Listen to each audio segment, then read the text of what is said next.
Assalamualaikum warahmatullahi wabarakatuh. Perkenalkan, saya Isabella Sandra Tiana dari kelas 06 SMJK 009 dengan NIM 21 10 10 50 13 58. Di sini saya akan mempresentasikan tugas ujian akhir semester saya.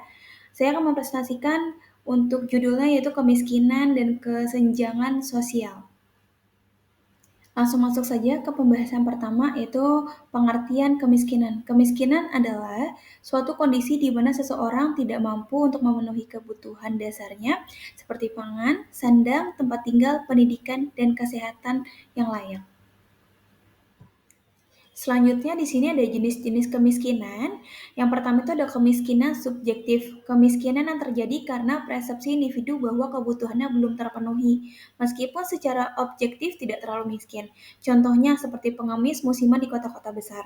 Yang kedua, di sini ada kemiskinan absolut. Kemiskinan di mana penghasilan seseorang atau keluarga berada di bawah standar kelayakan atau garis kemiskinan, tidak mampu memenuhi kebutuhan dasar seperti pangan, sandang, papan, pendidikan, dan kesehatan. Contohnya seperti keluarga yang kurang mampu. Kemudian yang ketiga, di sini ada kemiskinan relatif. Kemiskinan yang disebabkan oleh kebijakan pembangunan yang tidak merata, menyebabkan ketimpangan pendapatan dan standar kesejahteraan. Contohnya, seperti tingginya angka pengangguran karena sedikitnya lapangan pekerjaan.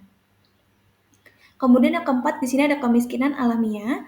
Kemiskinan akibat kelangkaan sumber daya alam di lingkungan sekitar yang menyebabkan rendahnya produktivitas masyarakat, contohnya seperti masyarakat di benua Afrika yang tanahnya kering dan tandus.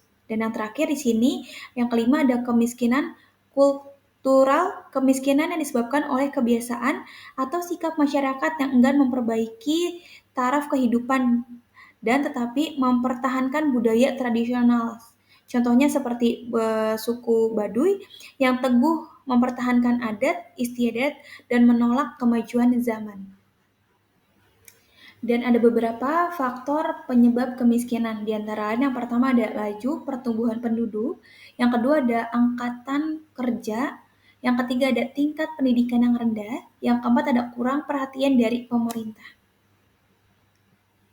Selanjutnya di sini ada cara mengatasi kemiskinan di Indonesia.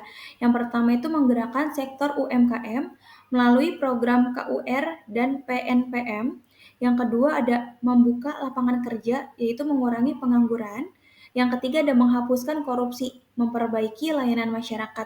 Yang keempat ada meningkatkan program zakat, yaitu pemerataan kesejahteraan. Dan yang terakhir ada menjaga kestabilan harga kebutuhan pokok, meningkatkan daya beli masyarakat. Dan selanjutnya di sini ada pengertian kesenjangan sosial. Kesenjangan sosial adalah ketidakmerataan distribusi sumber daya dan kesempatan di antara anggota masyarakat. Ada beberapa penyebab kesenjangan sosial, antara lain yang pertama dari ekonomi.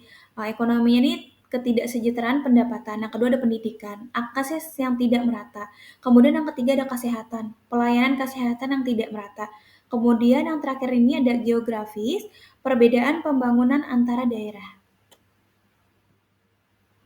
Adapun dampak kesenjangan sosial, yang pertama dari ekonomi, kestabilan ekonomi, yang kedua ada sosial, ketegangan dan konflik sosial, yang ketiga ada politik, ketidakpercayaan pada pemerintah, dan yang terakhir ada kesejahteraan, penurunan kualitas hidup. Dan yang terakhir, di sini ada cara mengatasi kesenjangan sosial di Indonesia, yaitu peningkatan akses pendidikan dan kesehatan, kemudian pengembangan infrastruktur di daerah tertinggal, kebijakan distribusi pendapatan, dan yang terakhir penguatan program sosial dan jaminan sosial. Sekian untuk presentasi tugas ujian akhir semester saya. Apabila ada salah kata mohon dimaafkan. Assalamualaikum warahmatullahi wabarakatuh.